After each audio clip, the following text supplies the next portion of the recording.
Thank you, Maureen, and everyone at Aspen Institute for inviting me to address you today. I want to start by thanking all of you for being here today to discuss every worker's right to organize in this country. Workers' organizing is democracy in action. It's the exercise of the fundamental right, the free choice to combine your power and advocate together. And it's a human right, not limited by where you live or where you work. I feel this fact personally. My parents came to the United States from Ireland looking for economic opportunity. They found that opportunity when my father joined a union as a construction laborer. He not only got a better wage, he got a seat at the table. I joined that same union and was elected its president. Later, I was elected to public office and represent my community as a state legislator in Massachusetts and as mayor of the city of Boston. So I'm here as labor secretary because of workers' rights to organize. It's something I believe deeply in. And it's something this administration is committed to supporting for all workers. So I was very honored when President Biden asked me to help lead the White House Task Force on Worker Organizing and Empowerment. With Vice President Kamala Harris, we are promoting workers' rights and collective bargaining across the federal government and all across our economy. We are recognizing the value of unions to our workplaces, our communities, and our democracy. This comes after decades in which the balance of power was tilted against workers. From 1979 to 2020, economic productivity grew by over 60%, but the average hourly pay grew by only 17%. That's what happens when workers lose power. Now we have an opportunity to restore the balance. A historic economic recovery is creating jobs, and workers are seeing better opportunities. They are changing jobs for better pay and benefits, or starting their own businesses. They are looking for childcare, paid leave, and flexibility. Their interest in joining a union is at a 50-year high.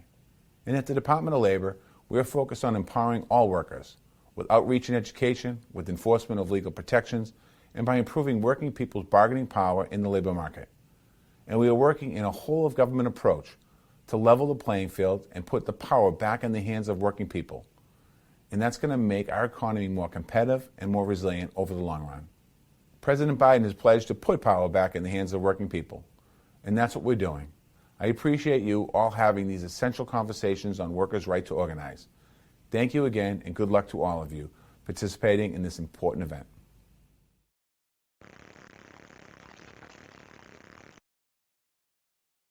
Thank you so much to Secretary Walsh. We really appreciate those remarks. And now let me quickly introduce our panel and moderator. Our panel, we have a fabulous panel today. You can find their bios on our website and you'll learn more about them as the conversation gets rolling. So let me quickly just do a quick names to faces introduction. Today we have joining us Dr. Annelise Orleck, Professor of History at Dartmouth College, Jennifer Epps, Executive Director of the Lift Fund, Roy Bahat, Head of Bloomberg Beta, and we are so thankful to have Charisse Jones, Economic Opportunity Reporter from USA Today, to moderate today's discussion. Charisse writes about income inequality, economic access, and the ways the workplace is changing amid the COVID-19 pandemic. In addition to her award-winning reporting, Charisse is also the author of several books, including the American Book Award-winning Shifting the Double Lives of Black Women in America. Charisse, thank you so much for joining us, and let me turn it over to you. Thank you so much. It's so great to be here to talk about this important and timely topic. And before we get our conversation going, I wanted to frame it a little bit so we can kind of think a little bit about this issue, which is so pertinent to American workers. The pandemic really illuminated and magnified the types of challenges many workers face in the workplace, especially those in frontline jobs, people who were taking care of the elderly and the sick, who were standing behind store and restaurant counters, who were working in factories and warehouses. Many of those workers have talked about and told me in my reporting how they were barely able to make ends meet because of low wages, and how in the midst of a once-in-a-century pandemic, they often didn't have the option to take sick days with pay, or they didn't have the equipment they needed to protect their health. Those circumstances drove a wave of activism as workers and worker advocates fought for better treatment. And then as the US began to grapple with a labor shortage in some industries, we saw a wave of strikes and other actions as workers began using newfound leverage to demand higher pay, better benefits, and stronger workplace protections. There are those who specifically want unions. McDonald's employees have staged one-day walkouts all over the country, calling on their workforce to organize. Starbucks workers in more than 110 stores in 26 states have filed petitions to unionize with the National Labor Relations Board, and 3 in Arizona and Buffalo, New York, have decided to join a union. And Amazon workers in Alabama and New York have taken or plan to take votes to do the same. Those who are in unions are walking off the job, in some cases for the first time in decades, from the United Auto Workers to Kellogg employees who went on strike last year. The benefits of unions for those who belong to them have been documented by many economists. Membership increases the household wealth for all workers, but it gives a particular boost to workers of color, increasing their earnings, offering access to retirement savings, and providing other benefits critical for financial security and closing the racial wealth gap. One report that I wrote about found that white union households had almost twice the median wealth of white households that did not include a union member. For Black union households, the wealth difference was 3 times greater. And for Latino union households, the difference in wealth was 5 times greater. But as Maureen said, union memberships have dropped by roughly half in the last 40 years, and resistance remains strong, not only from many corporations, but from some workers who feel such membership raises the cost of goods, doesn't benefit the entire labor force, and leads to unemployment as jobs move from state to state or even overseas. So what do we need to do? Where has the American worker been, and how do workers move forward? Annelise, I'd love to start with you. If you could take us back in time and paint a picture of what it was like around the time that the National Labor Relations Act was passed. What was the national mood? What were the challenges of work and the economy? We need your volume. We can't hear you. Okay, great. At the time that the National Labor Relations Act was passed in 1935, it came after decades of worker organizing, fundamentally for the right to organize, but for things we now take for granted, that the National Labor Relations Act and its twin 3 years later, the Fair Labor Standards Act, gave us: the weekend, minimum wage, maximum hours, basic safety standards. So they'd been organizing, and usually federal power was brought in against them. Often in the form of National Guard troops being called in by governors, and as well the act that we think of as breaking up monopolies, the Sherman Antitrust Act, was used repeatedly to try to break up strikes that were able to extend beyond a single state. So that was the lead up. What started to happen in the 1910s and 20s was a transformation of the view of workers in those politicians who were coming into power. The Triangle Shirtwaist Factory fire in 1911 was a very important event because it was witnessed by Francis Perkins, who would go on to be Franklin Roosevelt's Secretary of Labor and one of the architects of the National Labor Relations Act and the Fair Labor Standards Act. It was a fire that killed people in the district of State Senator Wagner, whose name would go on the National Labor Relations Act. And so you began to get a shift. And I think that the shift, I want to make clear, the shift would not have happened if worker organizing had not continued. And the unrest of the early years of the Depression was profound, it was national, and it definitely went behind the passage of those acts. However, as one of the executives of the NAACP said at the time, that, along with the Social Security Act, created, as he said, a social safety net just big enough for most Black people in the country to fall through.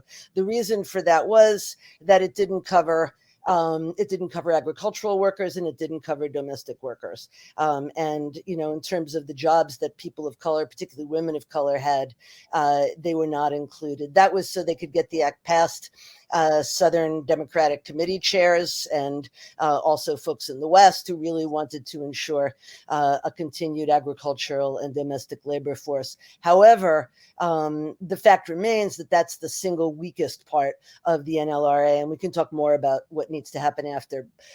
Final thought is that we all think about Section 7A, right? Which which I think Secretary of Walsh alluded to. It gave workers the right to organize and sparked a national organizing surge under the slogan, "The president wants you to join a union." That was an important shift, and maybe we're back there again with a very pro-labor president. And in terms of the Fair Labor Standards Act, I mean, did that kind of give more teeth to the National Labor Relations Act? Did it build upon it? I mean, what was that role? Well, it really was something that Secretary Perkins absolutely wanted to pass, because the right to organize was one thing. But again, having been an eyewitness to the Triangle Fire, in which 146 young people, mostly young women, some of them teenage girls, died, in the middle of Manhattan on a warm spring afternoon. Tens of thousands saw this. She was among them. The Fair Labor Standards Act was, it was a broader attempt to regulate the workplace, to make it safer, and also to establish the idea that there should be a federal standard for how many hours a week workers had to work. It gave us the weekend, it gave us overtime, all of those things which were not included in the original National Labor Relations Act. And Jennifer, you're an experienced organizer and you've worked on innovations in that realm or in that space. Tell us a little bit about yourself, your group, and how the history of the Labor Relations Act and the labor movement writ large informs what your group and your various partners are trying to do today. Thanks, Charisse. So I've had experience. I've been organizing workers for over 16 years around working conditions, from frontline healthcare workers to teachers. And now, as the executive director of the LIFT Fund, what I have the honor and privilege of working on is really this unique collaboration between labor and worker centers being able to partner together to make change. We're seeing in real life an amazing example of what happens when labor community philanthropy work together to actually fund and have a shared agenda around racial and social justice and economic solidarity together. So being a part of the LIFT Fund has been allowing us to really see that close up, and how, particularly in the South, because we are now working on the Southern Worker Opportunity Fund, we think of it as the critical next piece to building worker power. I think connecting it back to the National Labor Relations Act. So we look at the NLRA has been here to do a lot of things, and I think it has improved workers' lives tremendously from its inception. But also, it's not like, what would it look like for it to be a statute that does include other marginalized sectors, folks who are not included in the National Labor Relations Act as it is. I mean, we're seeing now from Amazon and to Starbucks, and like you said, Charisse, earlier, folks are having this energy and organizing and rising up to demand better working conditions, but the NLRA doesn't always have sufficient support or protections for those workers, right? So companies are blatantly violating the law and are seeing that there's little consequences for actually doing so. So I think for us at LIFT, we're committed to supporting workers who are trying to organize and investing in the labor movement, because we know that that's what happens when workers have power, the country wins and all workers win. And for the layman and laywoman that might be listening, what is a worker center? A worker center is a place where there are folks who generally are working together. It's not a union necessarily, but they are helping in terms of increasing power and standards for a group of workers in whichever sector that they're in. Sometimes it's Black worker centers, sometimes there are Latino worker centers that they are, and construction worker centers that they are working with to improve conditions and standards in that industry, in that space. So it's really pushing forward the idea that beyond unions, you can still have these worker collectives that can achieve change, right? It doesn't have to be a union specifically. It doesn't have to, but a lot of times what we've seen at Lyft, how they work together works really well. I think in terms of having a worker center and a labor union to ensure that there's a collective bargaining agreement, that the standards could be withheld, and that the worker center plays a different role in making sure that those workers are looking at things outside of work as well to improve lives and livelihoods and conditions that they aren't within the four walls of their actual workplace. And Roy, let's get you into the conversation a little bit. You invest in startups with a focus on ventures that help to build the future of work. Tell us a bit about yourself, Bloomberg Beta, and how the history of work and the right to organize influences your vision and how your company is playing a role in shaping that. Sure. Thank you. It's great to hear the history, because when I started doing this work of investing in startups, I never expected that organized labor would become my number one focus as an area at which to look. And I'll explain how I got there, which is I've worked in a bunch of different settings. I worked in government. I worked in a Fortune 500 company. I've worked in academia. I still teach at Berkeley. I started a company, and now for almost the last 10 years, I've been an investor in startups, a venture capitalist. And across all those settings, what I saw was that work didn't function very well, didn't work. For those who didn't have enough work, they were suffering from a lack of work. And for those like many of us, my guess is people listening to this broadcast and those of us here, the experience of actually working sometimes produces suffering. And so when we started Bloomberg Beta, which is Bloomberg's VC firm, because Bloomberg focuses on serving all of the business world, we decided to focus on the future of work and believed it had to be improved. And that launched us on a quest to try to understand exactly what problems were we looking to solve. And this was, if you rewind, 5, 6, 7 years ago, when the headlines were all about how robots were going to take all the jobs. We were the first venture capital firm to focus on the future of work, and the first ones to focus on artificial intelligence specifically. So we thought, hey, if that's going to happen, we're the bad guys here, and we got to figure out how to fix that. And so we studied deeply the connection between technology and work. And what we discovered is, first of all, we don't really need to worry about the future of work that much, because there's enough to worry about in the present of work, of what people are experiencing. And specifically, what people told us that they wanted, whether it was in small group settings, one-on-one surveys, and not just for people like us who have jobs where we talk and type, but for what we now call essential workers, what they said they wanted was dignity. And dignity has a very particular meaning. It means, of course, there's the common meaning of a sense of honor and respect that people accord to themselves and we accord to them. But there's also a sense of fitting in, of, is my work necessary? Is my work, the word essential wasn't part of the work vocabulary then. And when we discovered that, the truth is we didn't see much of a role for organized labor at the time, in part because so few private sector companies were organized. And so we didn't see it as something that needed to be part of the solution. But as we've looked at one solution after another, it's pretty clear to me that we won't find our way out of this unless we reinvent the approach to organized labor. Because what workers are saying about dignity that they want is they want pay, they want stability of income, and then once they have that stability, they want more income, and they want say. They want the ability to feel powerful, and we say have a seat at the table, but that's really about say. And then all of this latest wave of organizing began to kick up. And we have seen the way that working people act when they're the solutions that the economy presents to them are unsatisfactory. They do extreme things at the polls. We all do extreme things at the polls. And so this wave started to sweep in, and I began to see that this is just inevitable. Working people are going to seek change and use the good tools at their disposal. And they see that most industries fared very well during the pandemic, and they're just asking, well, why didn't that reach me?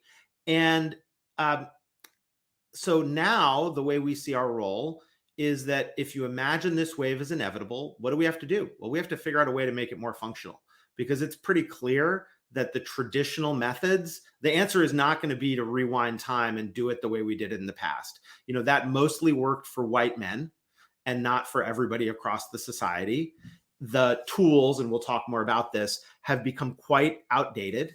And so our role as investors is to support CEOs who want to reimagine this. And we've had an effort going with Aspen that's been a business roundtable on organized labor so that business people can consider our part of the equation, but then also to support experiments. What are the new tools? What are the new ways? And, you know, Jennifer was talking about the symbiotic collaboration between worker centers and unions. That's one example of a type of mode that is now thriving. What are the 1,000 other things we need to try to create something functional?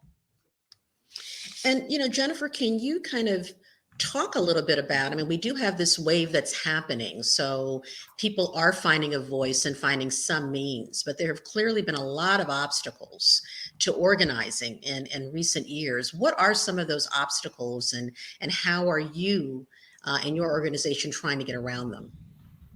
I think there are a lot of obstacles that, similar to the ones that Annelise brought up before, that led us to the point where we were able to get the National Labor Relations Act. Maybe not as intense, but in some cases just as bad. I think the fact of the matter, we are seeing very huge companies spend a lot of money fighting workers to be able to organize and win a voice at work.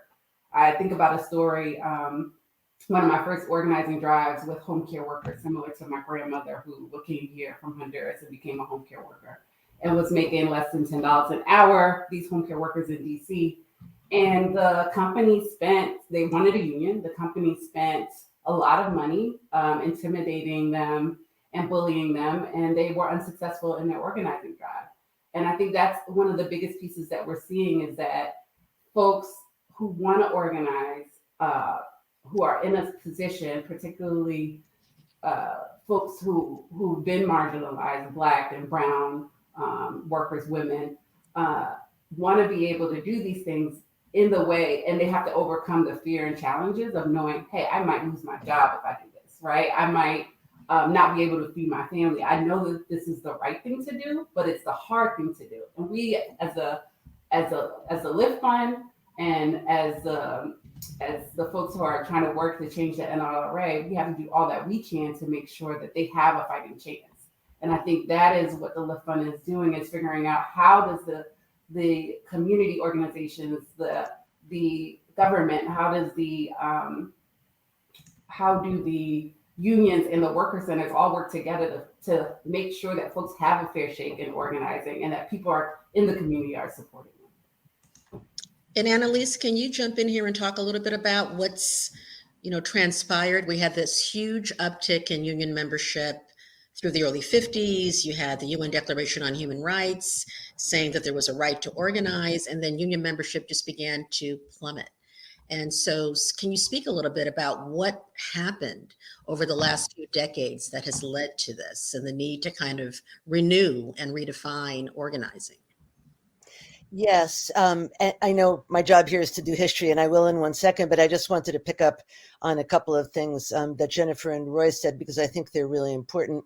The issue of dignity and respect right now is profound, and you can't put a dollar amount on it. And I interviewed the first two women who had led a strike in a Walmart in the United States in 2012. Their organization is literally called Our Walmart, Organization United for Respect. Fast Food Worker Alliance, people that I interviewed, the RESPECT Fast Food Worker Alliance. And I interviewed a Walmart worker who did a freedom ride to Walmart headquarters.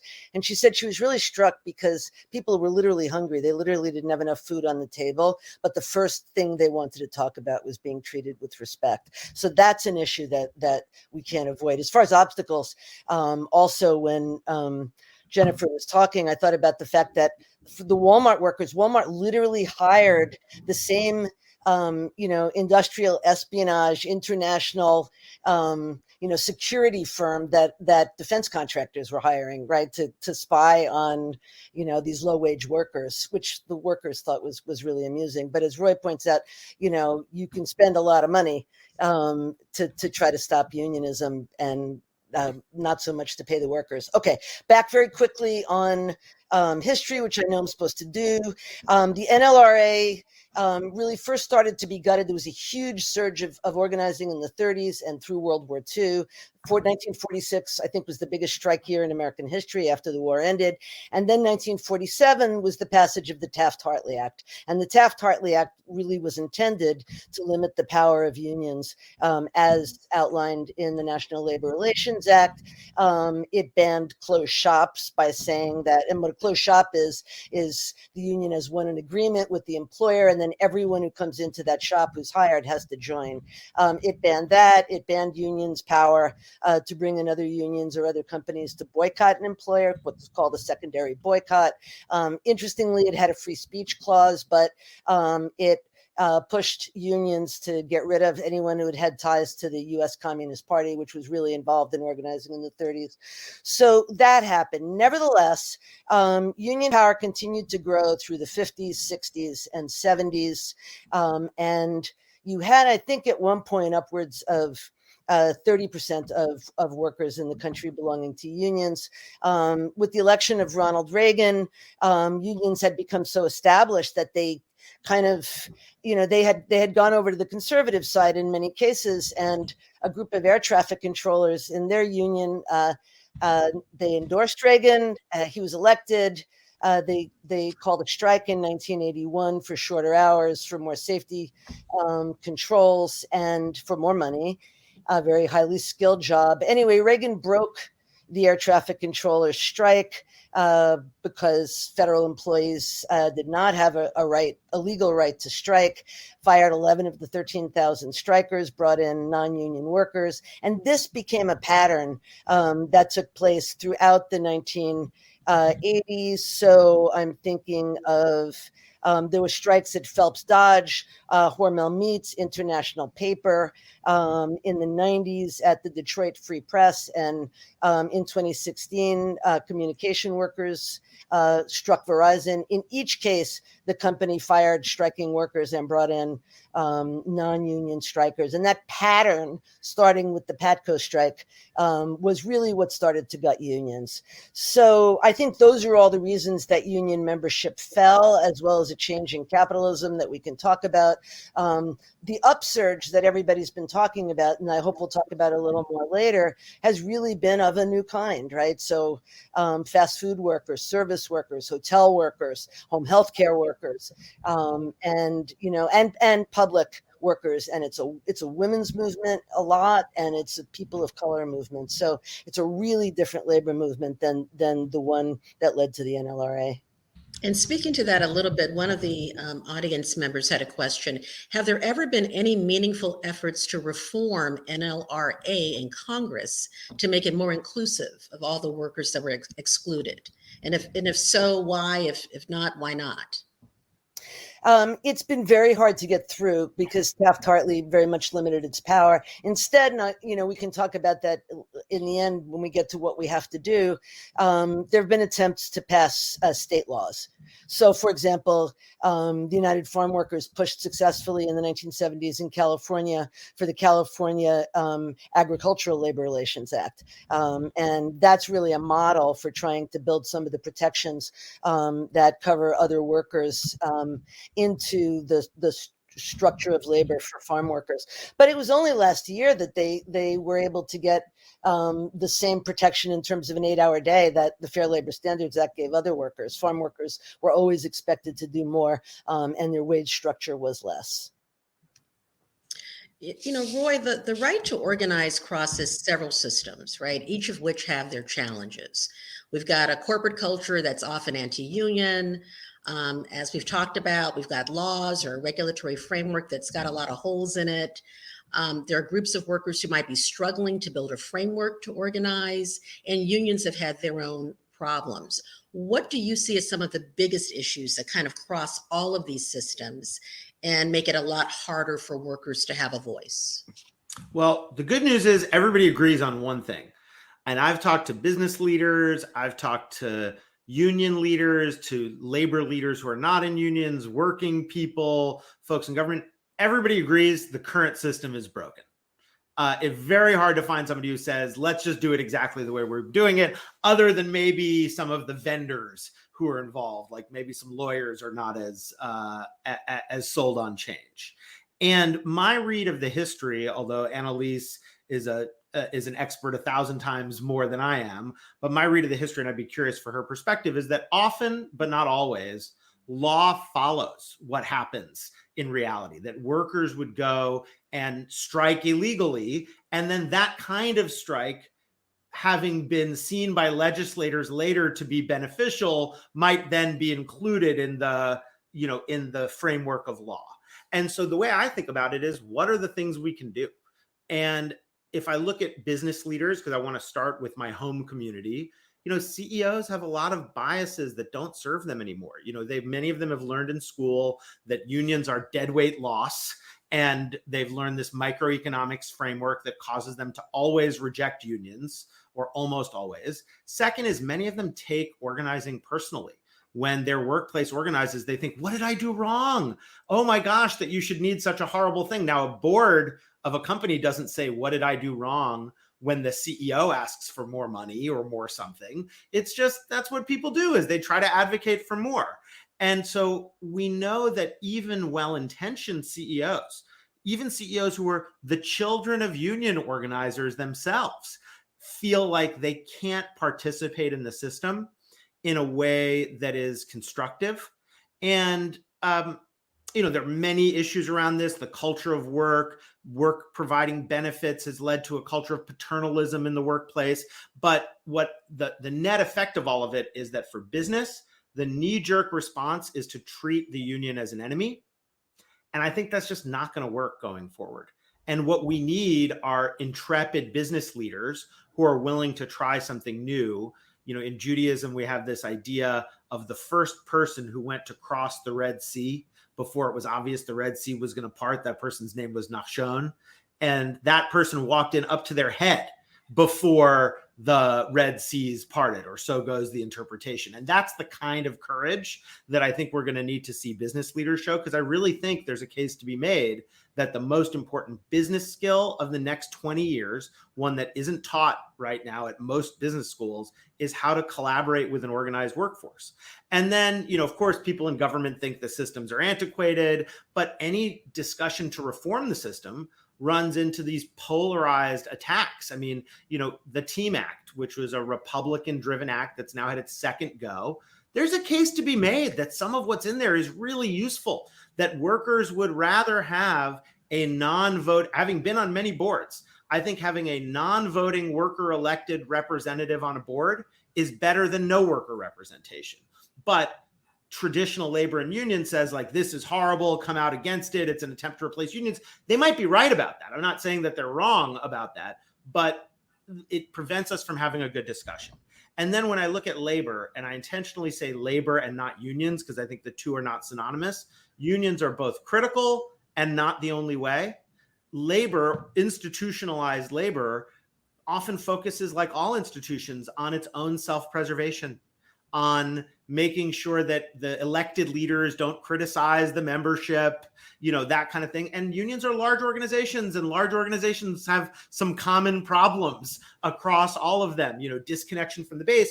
If you talk to working people, I'll just say, they say things like, I'm afraid, that fear is the thing. And I think that both Jennifer and Annelise were getting at this. Fear of organizing is what's holding them back. And I think we need to create some conditions. The market is helping us, right? The labor shortage is helping us. New communication tools that allow workers to communicate anonymously without surveillance from the company are helping. But there's also, I'll just say, this knee-jerk attitude on behalf of workers that the boss is the enemy. Solidarity with all people, but the boss is a pig. And that just doesn't make sense to me. Like, we have got to get out of this working together and figure out some solutions. And there are some green shoots. We've seen in the tech industry, examples of non-union organizing that have really been effective. These women at Amazon who got Amazon to move on climate change, some workers at Google who got Google to stop serving certain clients, the Google walkout. And so I think that labor is in the air right now. You can see it on TikTok. I even fund with some other folks some grants for new stories about labor. Workers have more power than they had a few years ago. And we got to figure out some experiments to run, because in the absence of that, we'll get what we've gotten, which is the big unions, their members say they're too focused on elected officials and politics and not focused enough on direct value. We just kind of got to bring it back to basics. So I guess I'd say I'm team experimentation here for trying new things and seeing what works. Jennifer and Annelise, jump in here. I mean, what do you think about that? I mean, are unions one kind of antiquated model that's useful, but really should not dictate how we try and bring about change in the workplace and dignity and fair compensation? Or, what do you think about what Roy was talking about? Jennifer, do you have thoughts? Go ahead, Annelise. I'll go after you. All right. I'm always asked when I talk about my last book was on what I call the uprising against poverty wages around the world and in the United States. And one fact that we absolutely have to talk here is that we're not just talking about the decline in unions. We're talking about a 40-year decline in real wages, right? Which means what you can buy with your paycheck. That is the definition of a broken system, and it's the first thing that has to be addressed. Now, yes, unions have been discriminatory, and unions have been dominated, the leadership has been dominated by white men, although that's starting to change. But we have had the formation of all these new kinds of movements, including workers' centers.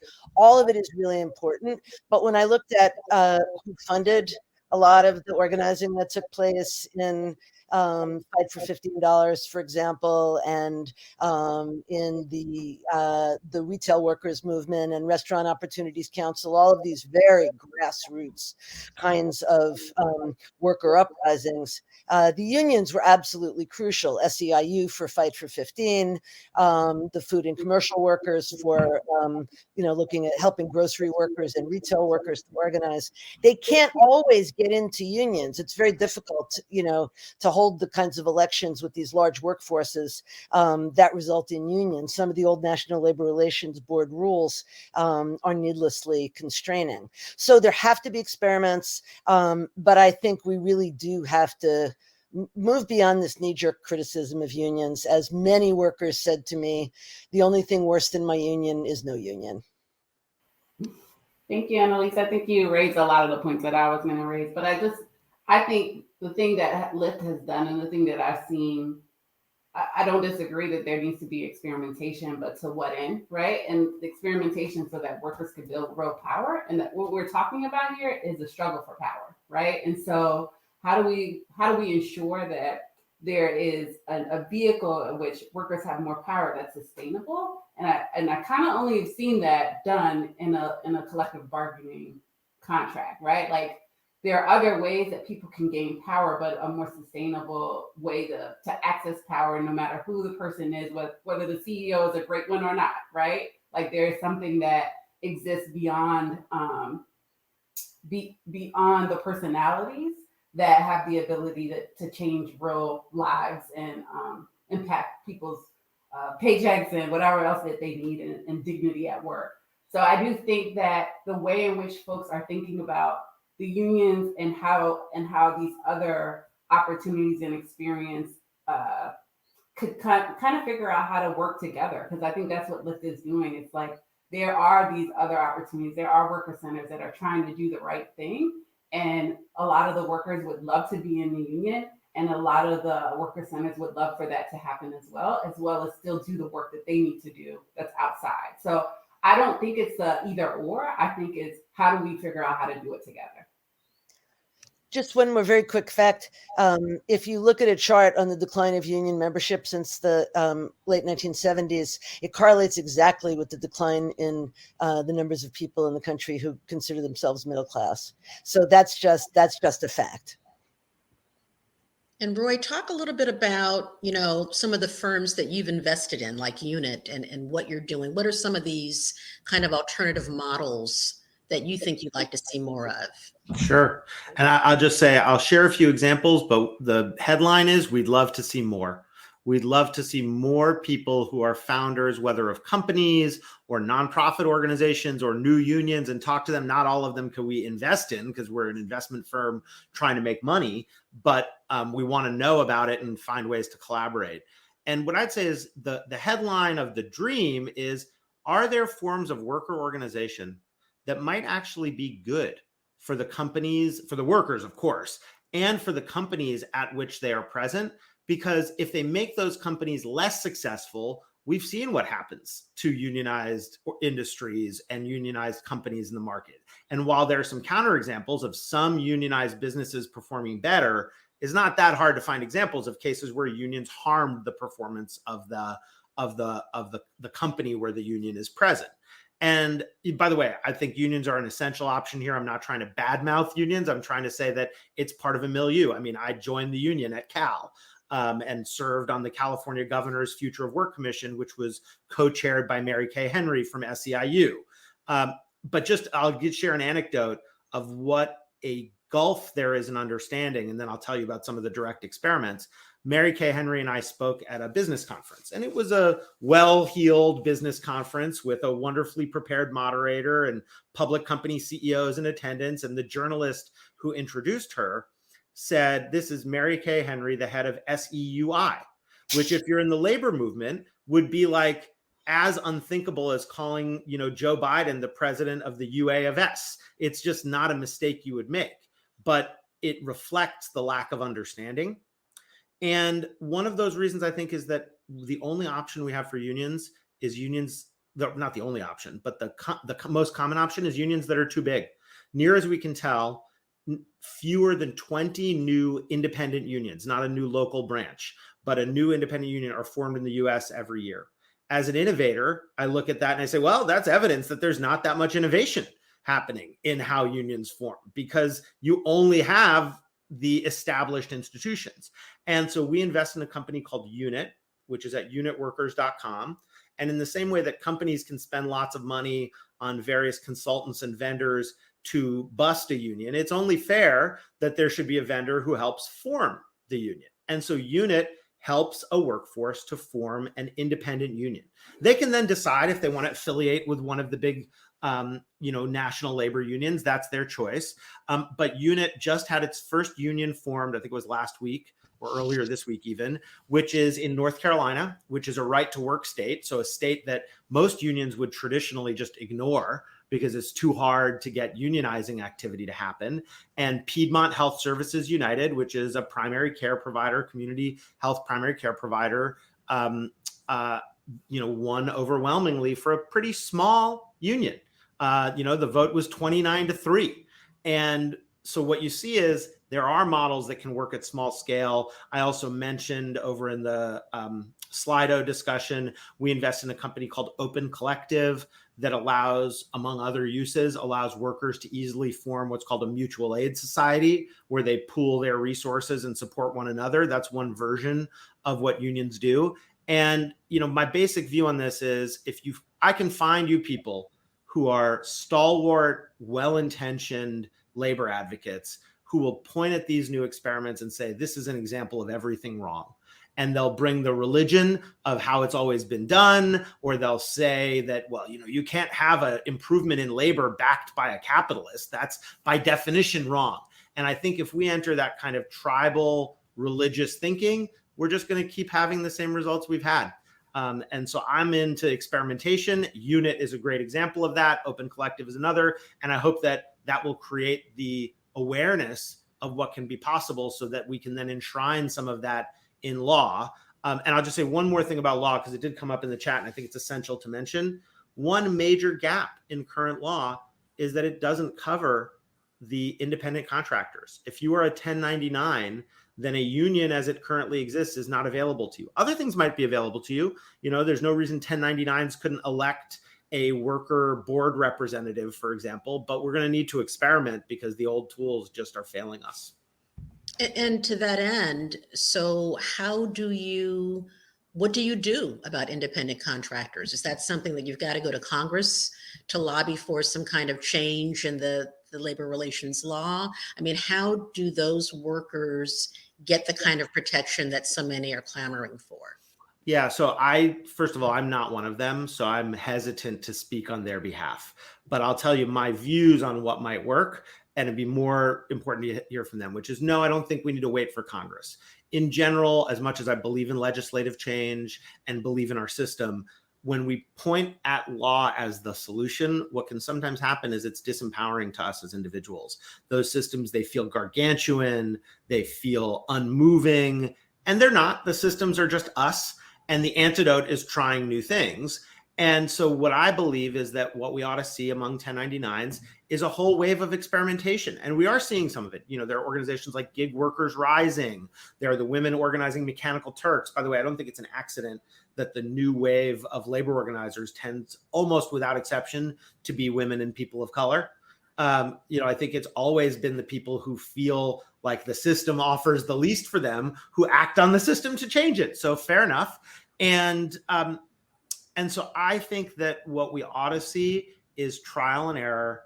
And, that may mean doing things that are not covered under current law until law covers it. And, the other thing I just say, and this is also to everybody in the audience, is we may be sitting here thinking, oh, there's some experts and they're talking about it and, they have ideas on what to do. This is a domain where none of us really knows the answer, I'll just say. And we're all making it up as we go. I mean, when we organized this Aspen Business Roundtable on organized labor, we were astonished to find ourselves possibly the preeminent business group talking about what to do about organized labor, which is kind of scary because we just got going. And so that's really a call to everybody here that your ideas, your attempts, your experimentation can be part of the solution. Twitter is one place where the conversation is, I think, really active and happening. It's certainly not the only place conversations like this one or another, but it's a call to action for all of us.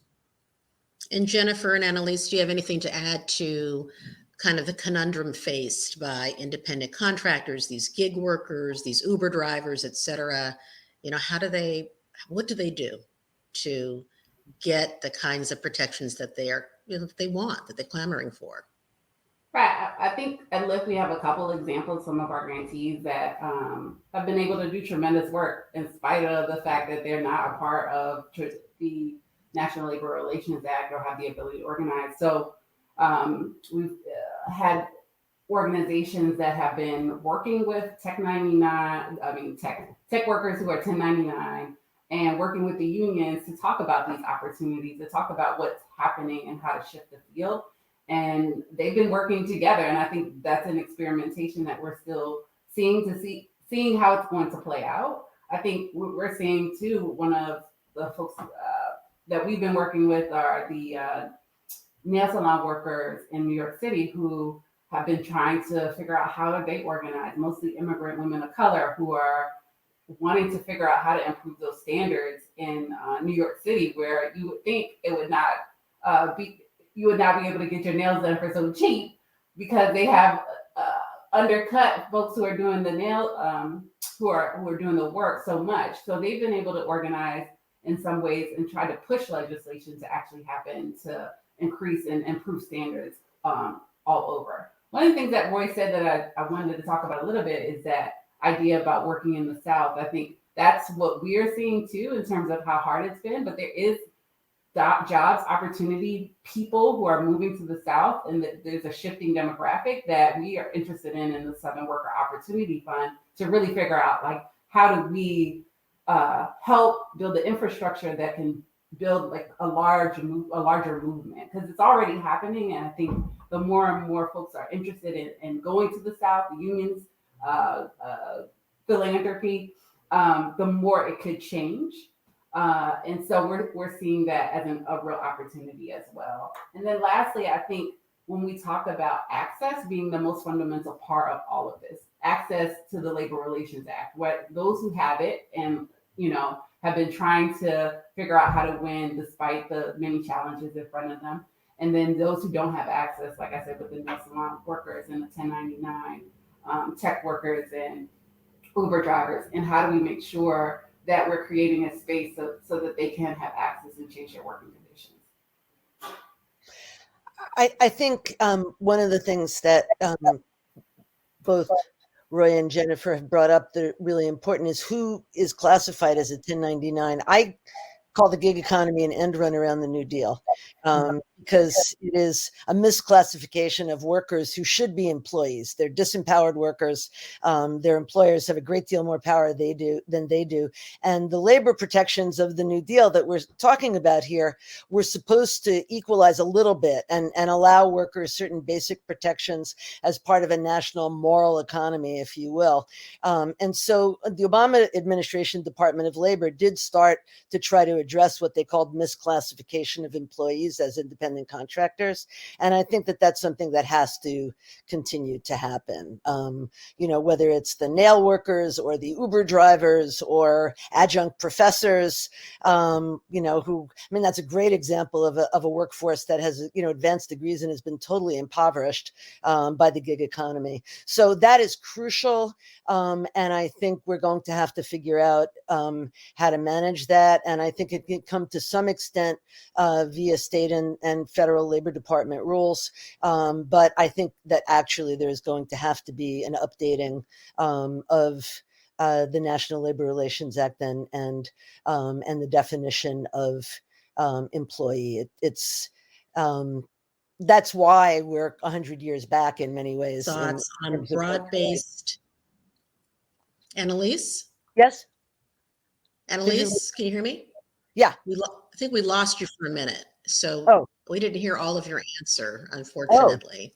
Okay. Well, what I was saying is I think we have to have a fundamental push to redefine legally the meaning of employee. And there are countries around the world, even dictatorships, ironically, the brutal dictatorship of Duterte, who originally ran in the Philippines as a populist, has addressed this issue of what the Philippine workers call contractualization, right? Everybody becoming a contract worker instead of an employee. It's not real. It's a way to impoverish workers at the cost of employers. Walmart, for example, has all these independent contractors who are purposely kept under the number of hours per week that would make them legally classified as employees, so they don't have to pay any of the kinds of benefits that federal or state labor law require. So this is a huge issue, and it's one that we won't be able to bring real equity or justice unless we've dealt with. I want to get to a couple more of the audience questions. One of the questioners wanted to know, in the spirit of experimentation, what are the panelists' thoughts on broad-based industry-wide bargaining as a potential solve, as proposed by David Madland? Roy and Jennifer, you want to get into that, and then we can see what Annelise thinks as well? Oh, I think that quote unquote sectoral bargaining is a very promising direction. There are ways in which it has existed in the US in the past. There's a power question about how to make it happen, because it requires enough of the companies and enough of the relevant labor organizations to all come to the table together. Almost happened, it seemed, in California, and might still happen. But yeah, the short answer is yes. And the longer problem to solve is how.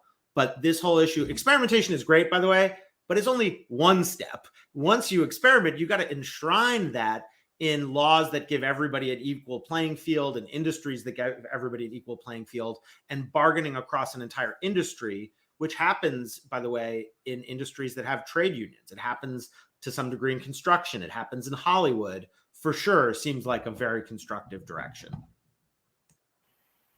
I think that we are seeing that, similar to what Roy said, you're absolutely seeing how there could be a sectoral strategy in how we organize and how we bargain, because that's sort of the way things seem to be going. I think when you think about auto workers, when you're thinking about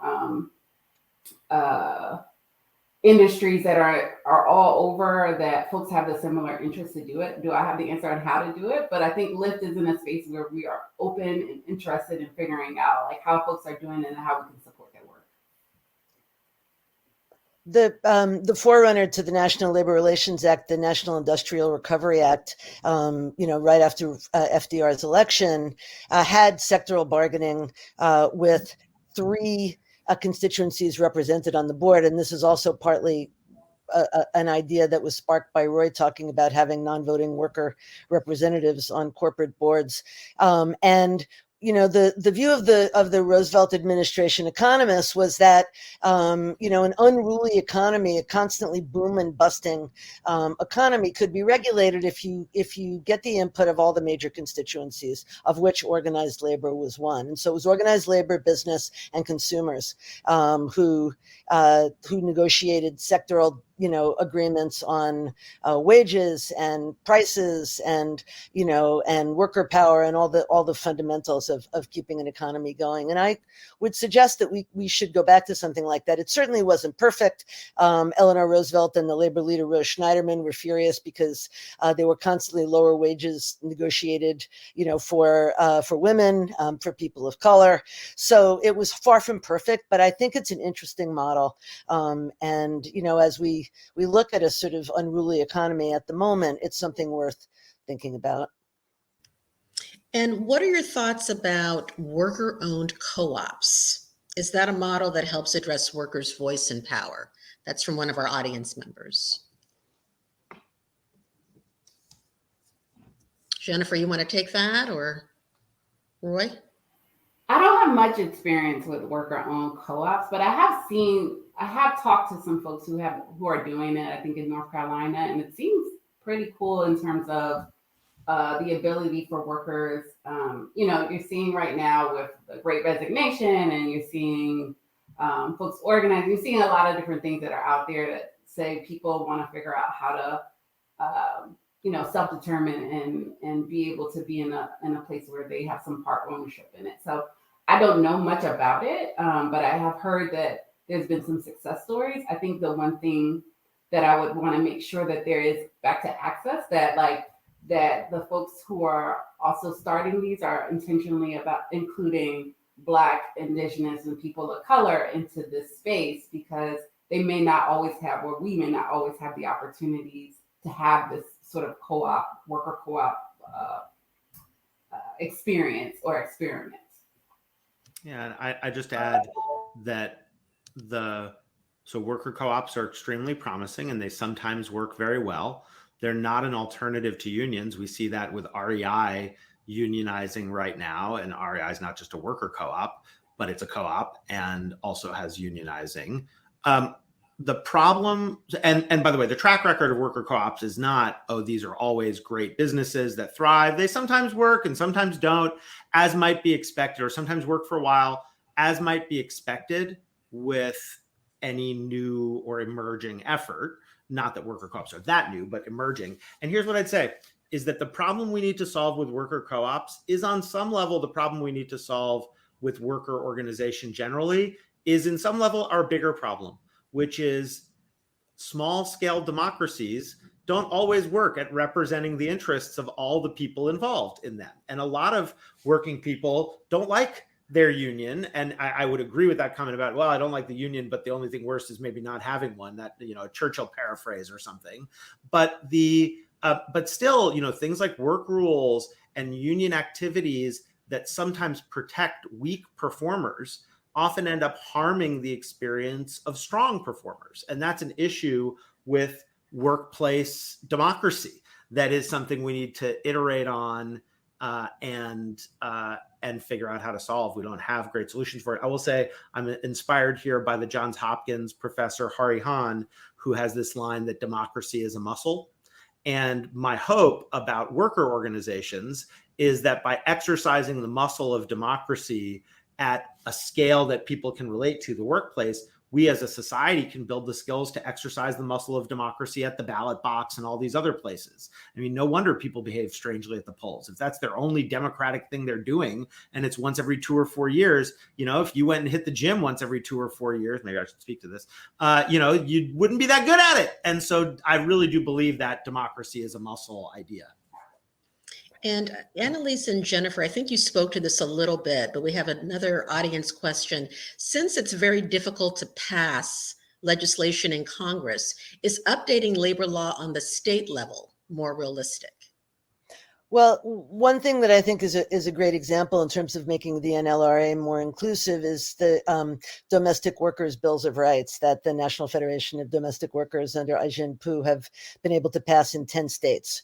Now, there is a federal law that originally VP Harris and now Rep. Pramila Jayapal and Kristen Gillibrand have introduced to try to cover domestic workers. But it's amazing that 85 years out, right, we still have not covered domestic workers who make up such a huge labor force in the United States, especially if you bring in people who are doing home health care and people who are even caring for sick relatives. But, so in California, there's been some interesting legislation to cover those people. So I think state legislation is key.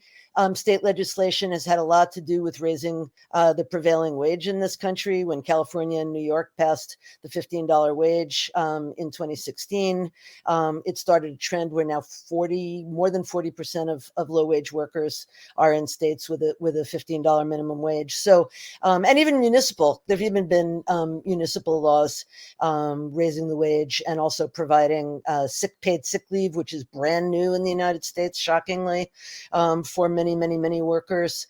So yeah, I think that strategy has been one of the experiments that the grassroots uprising that's been going on since 2012 has really taken on with earnest enthusiasm. Yep, I And agree. we're winding down with our time. So Jennifer, you want to just jump in real quick and then we're going to do a round robin. Yeah, So go the ahead. only thing I wanted to add is that we are seeing it on the statewide basis. I think of folks organizing and winning things at the elections. I think in New York, they have the farm workers bill that happened recently that they are now organizing. And then I think part of it too, and something that we're thinking about with the Southern Work Opportunity Fund is the right to work laws, right? Like where can we push back at? And I think some of them some states are trying to expand it so that it's about fighting back on those as well.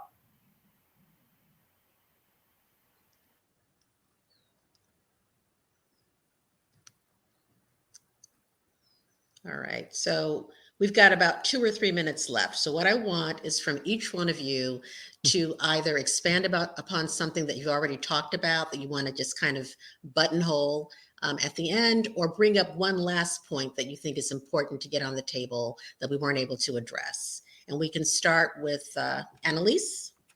Okay, the one thing that I learned in doing the research for my last book in the U.S. and abroad is that women's issues are very front and center. So there's the Me Too McDonald's movement that struck in something like a dozen cities to protest sexual harassment. This is a global movement against sexual misconduct. The hotel workers, hands off, pants on. That the labor movement now is also being driven by an attempt to finally bridge the gender wage gap, to fight pregnancy discrimination, which has been a huge issue, especially with big companies like Walmart that for a long time refused to abide. And I think those are really interesting areas of organizing, particularly pregnancy discrimination, because it unites people across right-left divides, as does the living wage movement. Roy, you want to go next?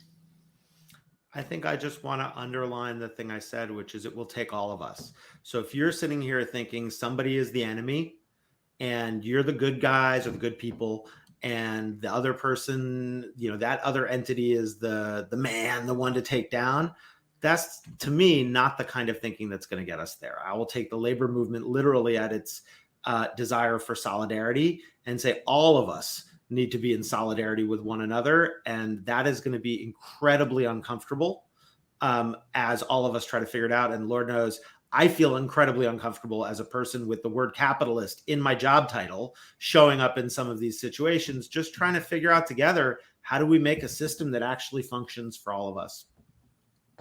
Great. And Jennifer, you want to take us home?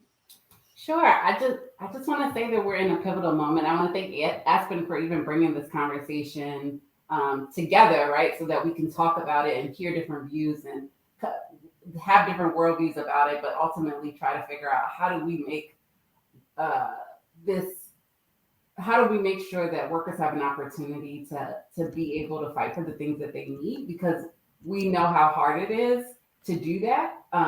To take care of families in this day and age is tough. All the things that are going on in the world, so we can't just take for granted that these opportunities for folks to be able to organize is just going to be here, and that we make this more than a moment, but also a movement. Wonderful.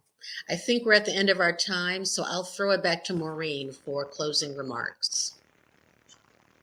Fantastic. Thank you all so much. This was terrific. Apologies to the audience. We had a couple of little technical hiccups today, but it was well worth living through them for this conversation. So really appreciate all of this honest and open exchange of views from Jennifer, Annelise, Roy, Charisse, fabulous moderating.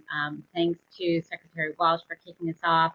And thanks to all of you for your comments and questions. Really appreciate you being here today. Please join us next time for the Rewards of Work, Lessons from the Fair Labor Standards Act. That came up a little bit in today's conversation. We'll be diving into it more on April 7th at 2 o'clock Eastern Time. So please join us then. And just a last final thank you to my wonderful colleagues, Matt Helmer, Tony Mastria, Yuri Chang, Victoria Franz, who are all kind of sitting behind the scenes, making everything work. Really appreciate all your hard work in getting these things done. Thanks everybody for joining us today. See you next time. Thank you.